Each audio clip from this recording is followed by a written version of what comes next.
শুক্রবার প্রথম দফার পঞ্চায়েত নির্বাচনের প্রথম দফায় ভোট হবে বরাকের 3 জেলা কাছাড়, শ্রীভূমি ও হাইলাকান্দিতে।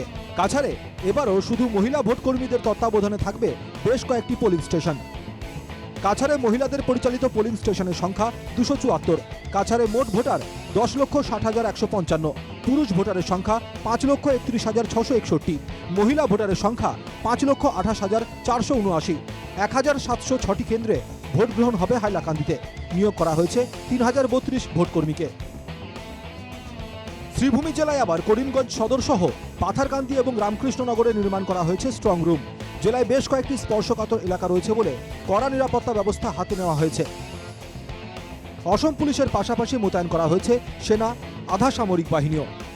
শ্রীভূমিতে মোট ভোটার 8,61,000। 1,132টি কেন্দ্রে ভোট গ্রহণ হবে শ্রীভূমিতে। নিয়োগ করা হয়েছে 4,980 জন ভোটকর্মী। 47টি জেলা পরিষদ ও 271টি এমপি আসনে হচ্ছে নির্বাচন। হাইলাকান্দিতে 8টি জেলা পরিষদে প্রতিদ্বন্দ্বিতা করছেন 66 জন প্রার্থী। 62টি আঞ্চলিক পঞ্চায়েত সদস্য পদে প্রার্থী রয়েছেন 261 এবং 620টি গ্রাম পঞ্চায়েত সদস্য পদের জন্য লড়াই করছেন 1,892 জন প্রার্থী। হাইলাকান্দিতে মোট ভোটার 4,49,188। পুরুষ ভোটারের সংখ্যা 2,32,046, মহিলা ভোটারের সংখ্যা 2,17,133। 689টি কেন্দ্রে ভোট গ্রহণ হবে হাইলাকান্দিতে। নিয়োগ করা হয়েছে 3,032 জন ভোটকর্মীকে। জেলা শ্রীকৃষ্ণ সারদা কলেজে বানানো হয়েছে স্ট্রং রুম।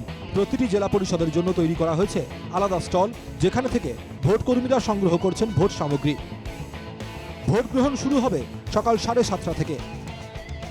সেই হিসাবে বৃহস্পতিবার রাতেই নির্দিষ্ট বুথে পৌঁছে যাবেন ভোটকর্মীরা। শিলচরে আবার ভোট কেন্দ্রে রওনা দেওয়ার আগেই বাড়িতেই হৃদরোগে আক্রান্ত হয়ে মৃত্যু পোলিং অফিসারের। মৃত নুরুল হক চৌধুরীর বয়স হয়েছিল 55 বছর। শিলচর হাইলাকান্দি রোডের বাসিন্দা প্রয়াত Nurul Haque Chowdhury rural health inspector ছিলেন। পঞ্চায়েত নির্বাচনে তাকে সোনাই নগদির গ্রামের এক ভোট কেন্দ্রে পোলিং অফিসারের দায়িত্ব দেওয়া হয়েছিল। গোলাঘাটেও ভোটকর্মীদের প্রশিক্ষণ দিতে যাওয়ার পথে রাস্তায় প্রাণ হারান হরি বরকাকতি নামের 58 বছরের এক শিক্ষক। অসুস্থ ছিলেন তিনি আগে থেকেই।